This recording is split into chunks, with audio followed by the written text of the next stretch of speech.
Ok les garçons, parachat Shavua, Vaishilach. Alors,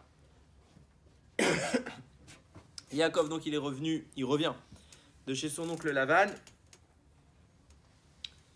et il s'apprête à rencontrer Esav. Donc il se prépare, il lui envoie des cadeaux, il lui envoie des émissaires pour lui parler, il va envoyer des gens parler à Esav, lui transmettre des cadeaux, lui dire je reviens de chez Esav, Im Lavan Garti, je suis resté avec Lavan, j'ai résisté, Ramim disent Garti, valeur numérique 613 pour dire j'ai respecté toute la Torah, toutes les mitzvot, j'ai pas peur de toi, tu peux pas m'atteindre. Bon, les émissaires reviennent et ils disent à à Yaakov, Esav aussi il arrive vers toi, accompagné de 400 hommes. 400 hommes, une armée pour te combattre. Alors il a peur, entre guillemets il a peur, et il sépare son camp en deux, vous connaissez tous, il dit bon s'il y a un camp qui est attaqué, l'autre il sera une ressource, et il avance. Arrivé devant le Yarden, là-bas il oublie quelque chose, donc il fait traverser tout le monde, il laisse à l'arrière une petite fiole d'huile. Évidemment, ça fait penser à Hanouka, il y a un lien direct, mais ce n'est pas notre propos aujourd'hui. Donc il laisse une petite fiole d'huile à l'arrière, donc il retourne. Et il se faisait nuit, et il se retrouve seul à seul avec quelqu'un, que Khamim ils évaluent être le Satan. C'est en fait le Satan, l'ange de Esav qui est venu combattre Yaakov. Manque de peau pour lui, Yaakov est plus fort que lui. Donc Yaakov combat avec lui toute la nuit. C'est écrit que la poussière est montée jusqu'au ciel. Suite à leur combat. Et Yaakov le maîtrise, et à ce moment-là, le Satan veut remonter. Pourquoi il lui dit « je veux remonter » ? Il dit « depuis que le monde a été créé, chaque ange, tous les anges, ils ont un moment particulier, ils peuvent aller faire la louange d'Akadosh Baruch Hu. Et il dit « moi, depuis que le monde a été créé, j'ai jamais encore eu l'occasion, et c'est aujourd'hui, c'est mon jour, de pouvoir aller dire la louange d'Akadosh Baruch Hu. Alors libère-moi » C'est intéressant que le jour où le Satan a obtenu le droit d'aller louer Akadosh Baruch Hu, c'est le jour où il a perdu. De là, on voit quelle est la mission du Satan. C'est pas de gagner, c'est de perdre. Quand il s'est battu contre Yaakov et qu'il y a un homme qui l'a confronté en face à face et qui l'a vaincu, là, il a eu le droit de louer Akadosh Baruch Hu. Ça veut dire que là, son objectif ultime a été atteint. Jusque-là, non. Ça fait depuis la création du monde que personne n'avait réussi à ce point-là à le maîtriser. Yaakov lui dit non, je te laisse pas partir tant que tu m'as pas béni. Alors il dit ok, je te bénis. Tu t'appelleras plus Yaakov, tu t'appelleras Israël. Cette bracha va être renouvelée un peu plus tard par Akadosh Baruch Hu. Elle va pas être renouvelée, elle va être validée. C'est Akadosh Baruch Hu qui va lui donner la bracha. L'ange il va simplement lui annoncer un peu plus tôt. Ok, l'ange s'en va et maintenant il arrive vers Esav. Esav le voit, Yaakov l'aperçoit, il commence à se prosterner 7 fois par terre pour prier à Kadosh Baruch Hu. Et Esav court, et Rabbi Shimon Bar Yochai, rapporté par Rashi, il dit, c'est une halakha, que on le sait tous, que Esav sonnait les Yaakov, que Esav il déteste au plus profond de son âme Yaakov. À ce moment-là, Kadosh Baruch Hu, il lui a éveillé l'amour, et il a pris son frère dans les bras. Alors il lui présente toute sa famille, ses 4 femmes, ses 11 enfants du moment. Rachel était encore enceinte, elle n'avait pas encore accouché de Binyamin. Et il lui propose Esav de le suivre pour marcher doucement maintenant, pour le raccompagner à la maison. Esav, Yaakov refuse, il lui dit non, j'ai des petits enfants, j'ai du troupeau, ça marche doucement, te fatigue pas, avance. Et Esav accepte. Ok, bon ça c'est les grandes lignes de la paracha. On va s'arrêter sur des détails que... Alors, les questions que je vais poser, ça va rappeler un cours de Rav Ron Shea que j'avais vu moi quand vous avez peut-être dû le voir parce qu'il est très connu ce cours-là. C'était un cours sur Germania où il parlait de Hitler, etc. Mais je ne vais pas du tout donner le même cheminement que lui. Donc je vais apporter un autre cheminement, mais c'est vrai que les questions c'est les mêmes. C'est pas mes questions, c'est des questions en fait que même Rav Shea quand il les pose, c'est des questions connues que beaucoup de Chachamim point par point les analysent. Mais là, c'est vrai qu'elles retombent toutes ensemble les mêmes questions et il y a un Mefaresh qui a apporté une analyse que j'ai trouvée vraiment merveilleuse et que je voudrais voir avec vous. Vaishlach Yaakov malachim lefanav. Yaakov, il envoie des malachim, des émissaires, devant lui. El Esav arrive vers Esav, son frère, Artsa Seir, c'est d'Édom, la ville, la terre de Seir, le champ de Édom. Ok ?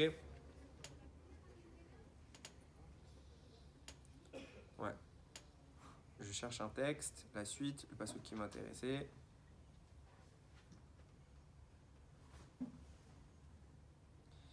Ok, donc à ce moment-là, il envoie les anges. Bon, il leur dit, voici ce que vous allez dire à Esav, tout ce que j'ai obtenu, etc.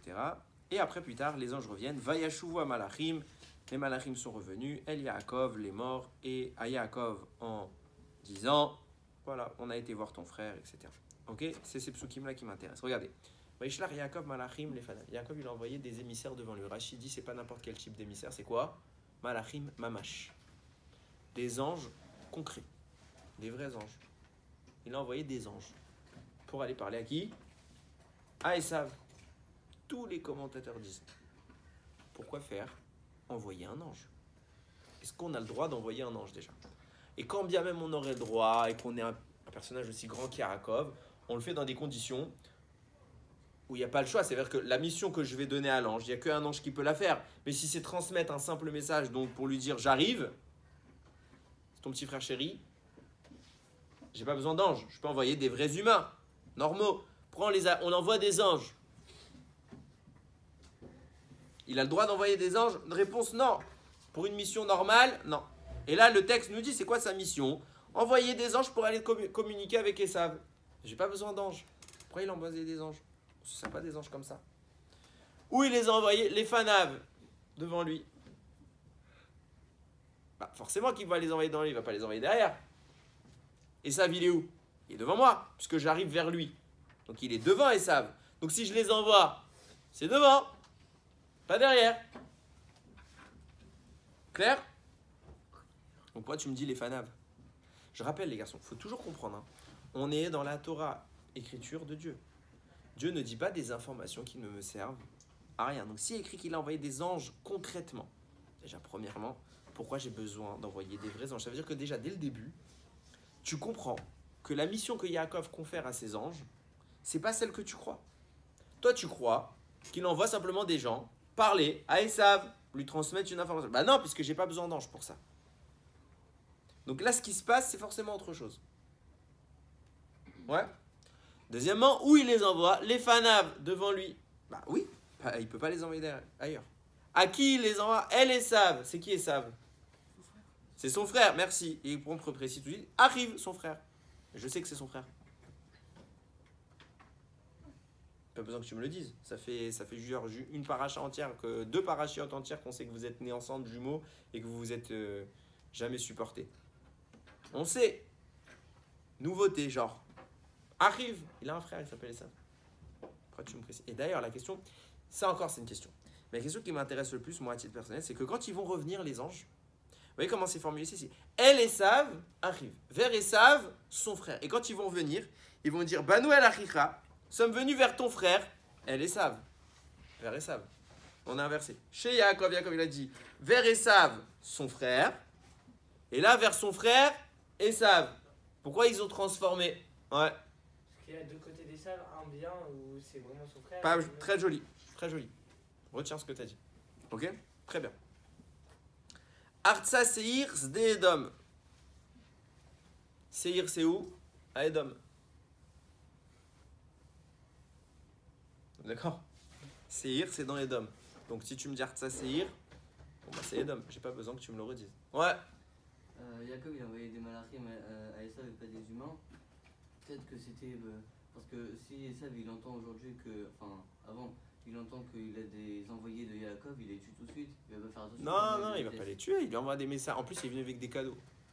Ils viennent lui donner des cadeaux. Quoi, j'envoie des malachim faire des cadeaux. Dernière question. Du Agra des Kala. Il dit quand on parle d'anges vis-à-vis d'Abraham, on appelle ça des hommes. Pourquoi? Parce qu'Abraham il est tellement grand que les anges ils sont chez lui comme à la maison. C'est les poteaux. C'est rien de choquant un ange. C'est tellement fréquent chez Abraham de voir des anges, tellement c'est tout le temps, que Agar, la servante, elle aussi elle est pas choquée quand elle voit un ange. C'est tout le temps. Mais pour elle ça reste un ange. Mais pour Abraham, c'est qu'un homme. C'est Stam. Par contre, quand c'était chez l'autre que c'est un rachat, là on parle d'ange. Parce que pour lui, c'est quelque chose de terrifiant, c'est quelque chose de violent, de divin. Il y a une manifestation qui... Tandis que Abraham, pour lui, c'est... Voilà, il y a quelqu'un à côté de moi. Mais c'est pas quelque chose qui le perturbe. Il n'y a rien qui est choquant dans la vision d'un ange.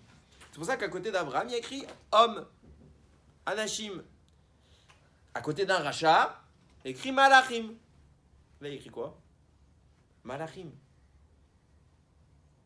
Mais c'est un chêne. Alors, mais non, on parle de Yaakov. Yaakov, c'est un rachat. Yaakov, c'est un tzaddik. Donc, lui, il aurait dû dire, il a envoyé des émissaires. Il rachète. Ah, surtout pas. C'était des anges. Et le mot, c'est Malachim, des vrais anges. Qu'est-ce qui se passe pour qu'on emploie ce mot-là? Écoutez, j'ai lu un texte. Je l'ai trouvé somptueux. Alors, première chose à savoir. Il faut faire plein d'introductions. Ok? Première intro. Il y a écrit que quand Rivka est tombée enceinte, Vaïtrotsetsu Abanim Bekirba, les garçons se sont battus dans le ventre. Elle est allée voir un prophète, c'était Shem. Shem, il lui a dit, il y aura 2 nations qui vont sortir de toi. Sens simple, Esav, Yaakov, qui vont créer chacun leur propre nation. Sens un peu plus profond, Rabbi Yehuda Anassi et Antoninus. Antoninus, c'était un César, ok, qui était extrêmement proche de Rabbi Yehuda Anassi. Et ce César-là descend de qui? De Esav. Il y a une discussion. Il est clair que cet homme était un tzaddik, clairement reconnu. Il y a même une discussion de savoir s'il a fait la Brit Mila et s'il s'est converti. Il y en a qui disent dans les Yerushalmi, carrément, il s'est converti. Et il étudiait tout le temps avec qui? Rabbi Yehuda Anassi. Rabbi Yehuda Anassi est l'auteur de la Mishnah, juste pour information. Ok? Quand il allait, vous comprenez que c'était César. César qui étudie la Torah, il se fait tuer. C'est le roi de ceux qui veulent détruire la Torah.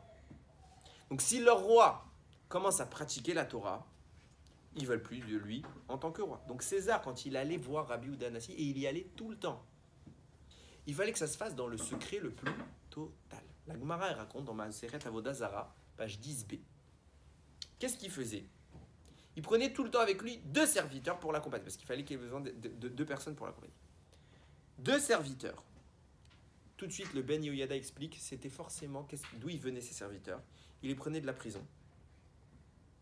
Et c'était des Réchaïm qui étaient passibles de mort. Pourquoi? Parce qu'il allait les tuer.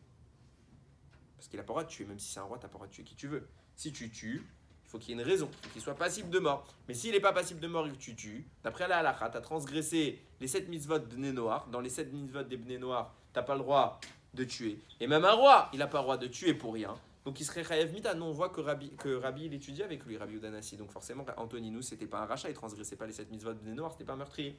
Donc qu'est-ce qu'il faisait? Il prenait 2.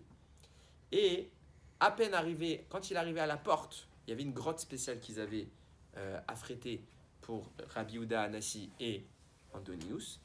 Et quand il arrivait à la porte de la grotte, il tuait un esclave. Il rentrait dedans. Il gardait l'autre esclave en vie, un peu plus loin. Et une fois qu'il avait fini de tuer, il repartait. Quand ils arrivaient jusqu'au royaume, il tuait le 2e esclave. C'était encore une fois, je rappelle, c'était des gens qui étaient déjà passibles de mort. Mais comme il fallait des gens pour l'escorter et qu'il ne pouvait pas dévoiler, alors il devait les tuer à chaque fois.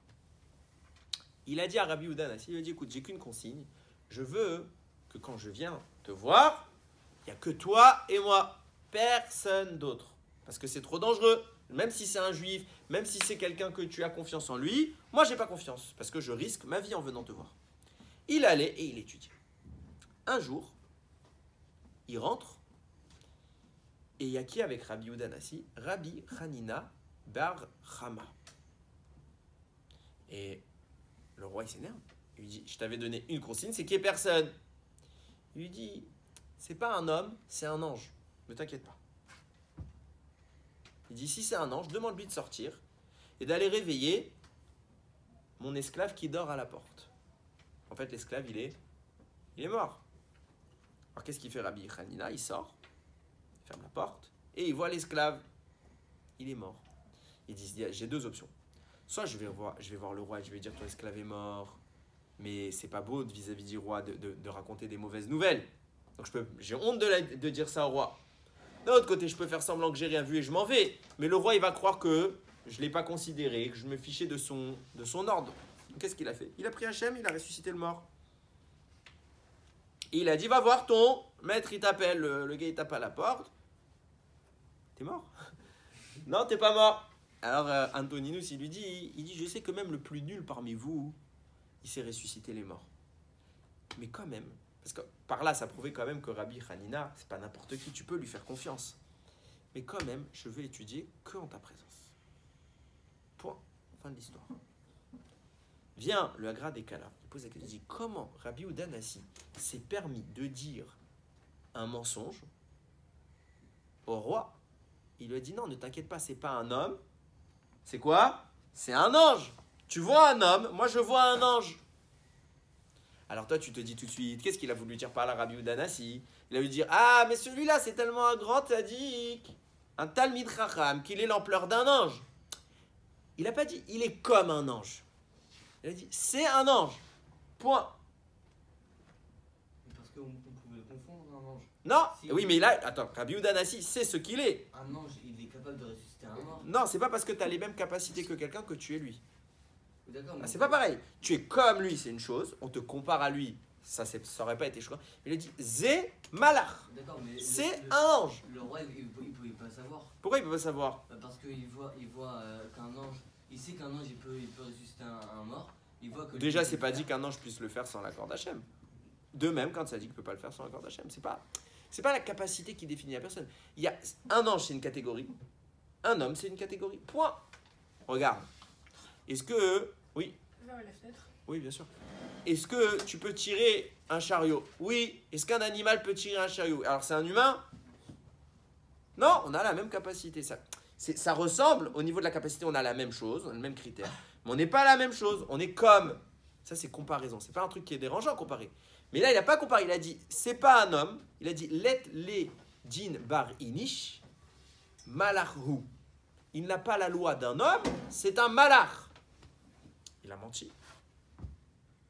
C'est pas un malach. Et là, il apporte une notion importante que le Harizal y dévoile. Ramim, ils disent, il y a un endroit dans le ciel qui s'appelle le gouffre. Le gouffre veut dire le corps.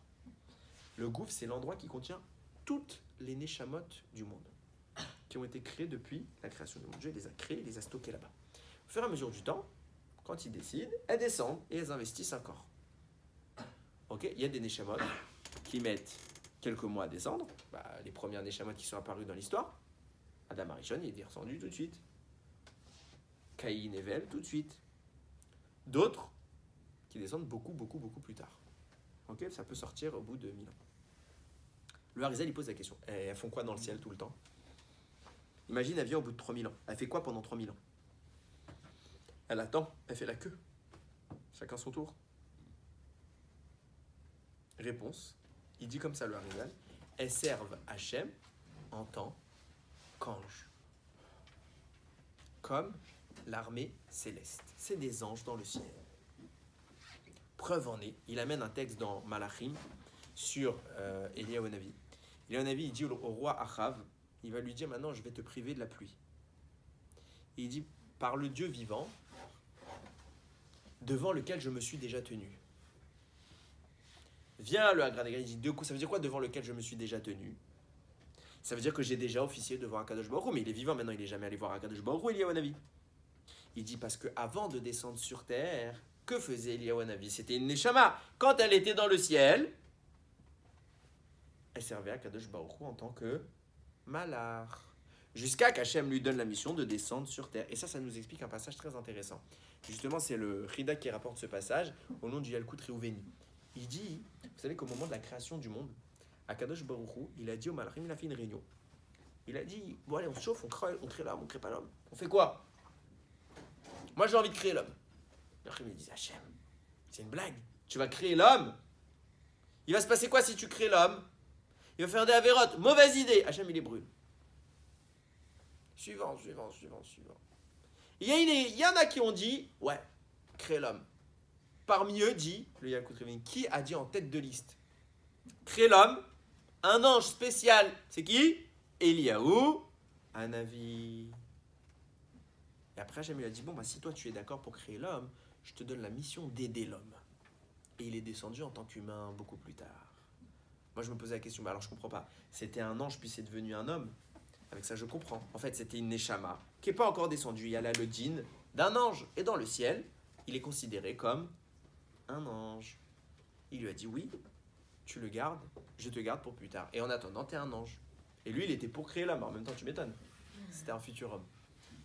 Il se passe quoi? Maintenant qu'on a toute cette intro, on commence à comprendre. Vaishlach Yaakov Malachim. Yaakov, il a envoyé des Malachim. Les Fanav, devant lui, des vrais anges. Pourquoi? Parce qu'il va leur demander quelque chose, qu'il n'y a qu'un ange qui va pouvoir le faire. Mais c'est qui ces anges? Comment ça se fait qu'Yaakov, il a le droit d'utiliser des anges? En fait, c'est des hommes. Yaakov, qu'est-ce qu'il fait toute la journée? Il étudie la Torah et les Neshamot du Ham Israël. Qu'est-ce qu'elles font dans le ciel qui servent à Kadosh Baruch Hu? Ouais, venez sur terre étudier la Torah auprès d'eux. Yaakov, il voit que ces Neshamot là, c'est les futurs du Ham Israël. Mais elles apparaissent comment? Sous forme d'anges. Parce que jusqu'à maintenant, elles ne sont pas encore nées, donc c'est des anges. Et puisque c'est ses élèves, ce n'est pas des anges tam, c'est ses élèves, il a le droit de les utiliser? Bien sûr qu'il a le droit de les utiliser. Il leur dit, maintenant j'ai une mission pour vous. Puisque vous êtes mes élèves, vous allez me récupérer un autre élève. Qui est cet élève? Esav. Esav, c'est mon élève. Lui, non, mais un de ses descendants le sera. Qui c'est? Il y a Chachamim qui nous ont dit, parmi Yaakov, quel sera le peuple qui descendra? Ce sera Rabbi Yehuda Hanassi. Parmi Esav, il y aura quelqu'un qui va venir. Pourquoi? Yaakov, il dit, je ne comprends pas quelque chose. Esav, c'est un pourri. C'est un rachat. Ça, on a compris. Mais son papa, c'est Yitzhak. Sa maman, c'est Rivka. Pas possible qu'il n'ait pas une goutte de bien en lui. Il a bien quelque chose. Il a bien un peu une petite étincelle de Gdusha. Je le sais qu'il en a une. Donc je veux sauver cette étincelle de Gdusha. Donc il envoie qui? Il envoie ses élèves chercher cette étincelle de Gdusha pour aller la récupérer, que cette étincelle de Gdusha puisse un jour redevenir le propre élève de qui? De Yaakov. C'est qui cette étincelle de Gdusha? Antoninus, le roi. Donc pour quand il les envoie? Il fallait envoyer qui? Spécialement des élèves pour aller chercher un élève. Mais il ne pouvait pas les envoyer n'importe où. Les Fanav, devant, dans le futur. Va me chercher l'âme du tzaddik. Ils en ont fait quoi justement? Ah, Savlanout. Ça c'est écrit. Esav arrive. Esav, son frère. D'ailleurs, tu vas chercher dans Esav. Parce que Esav, c'est pas mon frère, c'est un rachat, Esav. Je le veux pas en tant que frère. Mais dans Esav, tu me prends son frère. Celui qui est vraiment mon frère. Celui qui est tzaddik, lui, il est mon frère. Tu prends la petite étincelle de Gdusha qui, elle est mon frère. Arrive. C'est pour ça qu'on te présente. Pas le Esav. Le Esav arrive. Le Esav, mon frère, pas le Esav Stam. Celui qui, au fond de lui, il est comme nous. Va me le chercher. Où il est? Artsa Seir, dans la ville, dans la terre de Seir. Sde Edom, on te précise, à l'époque où ce sera Edom. Edom, c'est l'empire de Rome. Plus tard. Et regarde ce qu'il leur dit. Vetzavotam, les morts. Qu'est-ce qu'il leur donne? Il leur donne la mission maintenant. Il leur a dit, va, allez. Mais c'est quoi votre mission? Vetzavotam, les morts. En disant, Rav Friedman, il écrit, c'est quoi les morts? Lamed, c'est pour dire limé. Aleph, Antoninus. Mem, Meler, Resh, Romi. À l'époque d'Antoninus, le roi de Rome. Je vous ordonne d'aller à cette époque-là, dans le futur, à l'époque où il y aura Antoninus. Pourquoi? Allez voir Esav, rentrez dans sa Neshama, récupérez celui qui est comme vous, mon élève. Et il est où? Il n'est pas n'importe où. Il va apparaître des milliers d'années plus tard, quand il y aura Antoninus. Et récupérez-le-moi. Qu'est-ce qui se passe? Ils y vont. Le Chida, il écrit quelque chose de magnifique. Vayashuvu amalachim el Yaakov, les morts. Ils sont revenus, les malachim, à Yaakov, en lui disant, qui est revenu? Prenez les premières lettres de chaque mot. Vayashuvu vav, hamalachim he, el aleph, Yaakov yud, lamed, les morts, lamed, pardon. Ça fait Eliaou. Cette Neshama, Eliaou, il venait étudier chez Yaakov. Puisque c'est une Neshama du Israël, Yaakov étudie. Eliaou qui est à cette époque-là comme un ange, parce qu'il n'est pas encore descendu sur terre. Et Yaakov, il lui dit, allez, et Eliaou revient. Vous voyez bien que c'est quel type de Neshama qui revient? Quel type d'ange qui revient? Des Neshamot. C'est ses élèves. Il dit, on est revenu. Et regardez l'aveu d'impuissance de Esav. L'aveu d'impuissance de Esav. Esav va avouer qu'il est vaincu sans s'en rendre compte. Regardez ce qu'il dit, c'est le Ben Yoyada qui dit ça. Ils reviennent, il lui annonce, il est venu avec 400 hommes. 400 hommes, Chachamim nous dit, c'est toutes les forces du mal qui l'accompagnent. Il n'y a que le mal. Il n'y a plus de bien. Il n'y a plus rien. Il n'y a que du mal. Ça veut dire quoi? On a réussi. Qu'est-ce qu'il est en train de lui dire? Eliyahu Hanavi revient. Il lui dit, Rav, parce que Yaakov c'est son Rav. Il dit, Rav, ça y est, on est allé. Et Esav, il arrive avec 400 hommes. Qu'est-ce que je suis en train de t'annoncer? Il arrive qu'avec le mal. Donc en clair, on a réussi à récupérer quoi? Avec la partie de bien qu'il y avait encore chez Esav, on l'a récupéré. Donc maintenant, il n'y a que le mal. C'est pour ça qu'un peu plus tard, c'est pour ça que j'ai mis le marque-page, Esav arrive. Et il dira à Yaakov, bon, Vayomer Esav, attendez. Voilà, il a. Vayomer Esav, Esav il dit, Atzigana imecha, mina masheriti, je vais laisser quelqu'un avec toi. Je vais laisser quelqu'un pour t'accompagner. Ben Yoyada il dit, c'est qui l'a laissé? Na. Atziga, na ça veut dire s'il te plaît de grâce. Mais je peux traduire, Atziga, je laisse na. Celui que je laisse c'est na. Nun, Aleph. Dit le Ben Yoda c'est quoi? Nefesh Antoninus. Je te rends l'âme d'Antoninus. Et ça vit-le vous. Ça je te la donne.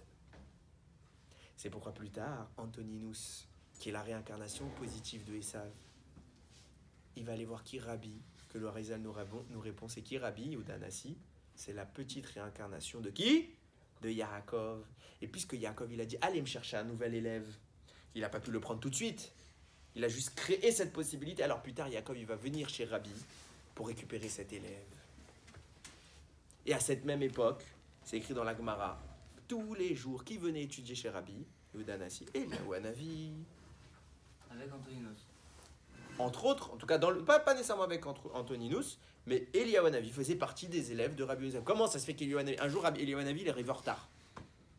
Un jour, il est arrivé en retard. Et Rabbi lui dit, comment ça se fait, t'es en retard? T'es en retard au chiour?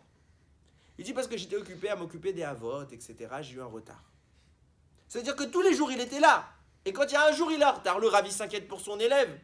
Tous les jours, Eliyahu Hanavi venait. Pourquoi il vient chez Eliyahu Hanavi écouter le chiour de Rabbi Yehuda Hanassi? Eliyahu, il n'est pas plus grand. Parce que Rabbi Yehuda Hanassi, c'est qui? C'est Yaakov. Et Yaakov, c'était son maître avant. Comme toutes les Neshamot. Et on comprend tout ce qui se passe. Oui.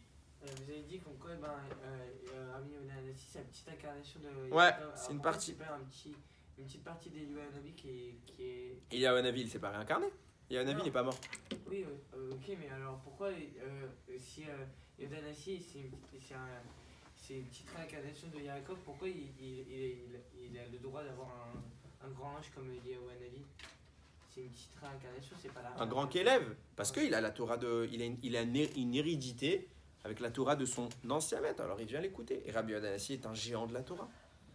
Et c'est pour ça que l'histoire, je termine avec ça. C'est pour ça que l'histoire, elle nous disait quoi? Rabbi Hanina, il a ressuscité un mort. Parce que Rabbi Hanina, il lui dit c'est un malach. Ben oui, c'est un malach.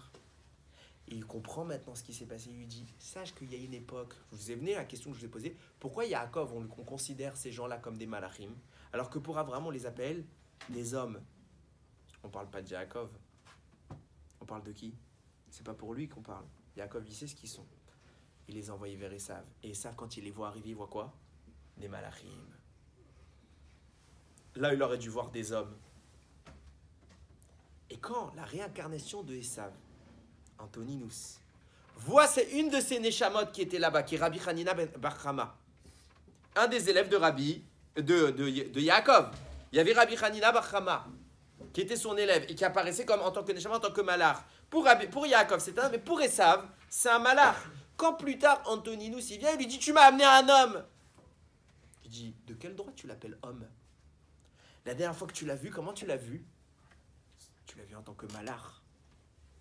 Il lui dit, let les din bar inish. Il n'a pas le din d'un homme, et la malach, c'est un malach. Parce que la dernière fois qu'il est apparu devant toi, c'était pour te sauver la vie. Pour t'extraire de chez qui?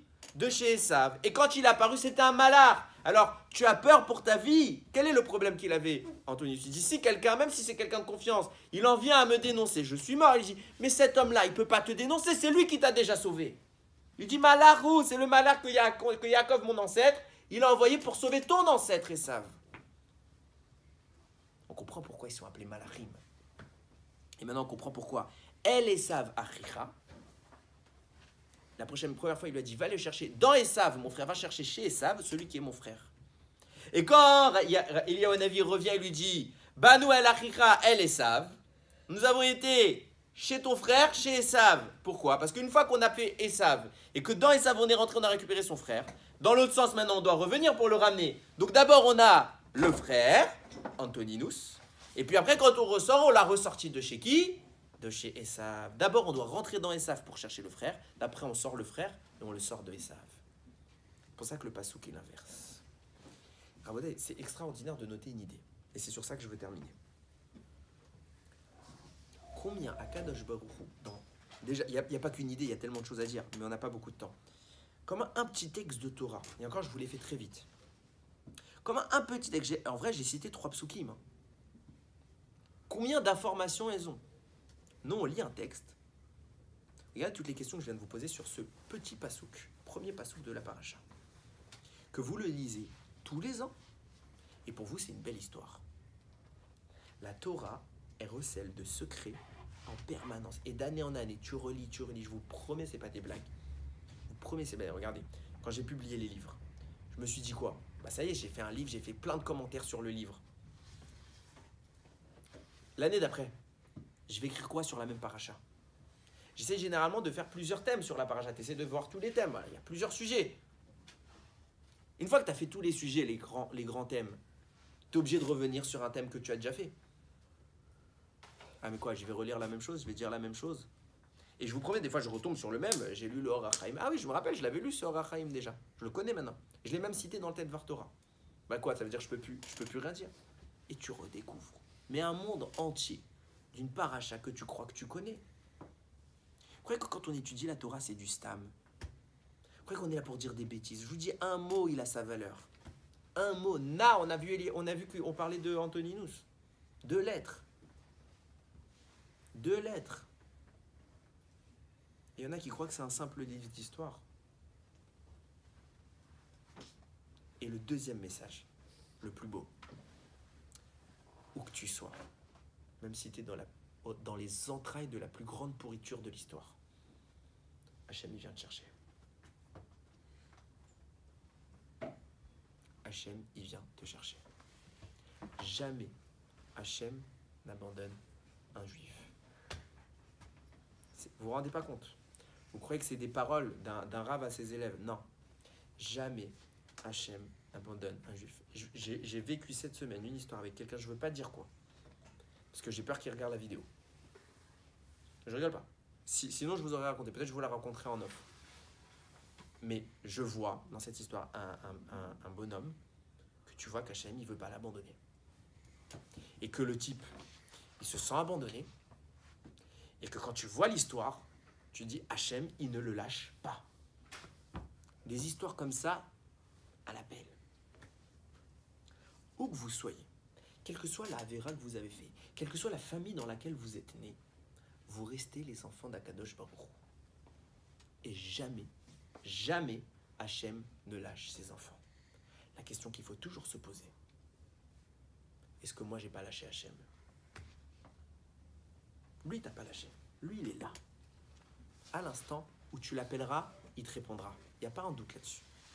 Mais toi, t'en es où avec lui? T'en es où? Baruch Adonai Leolam. Amen ve amen.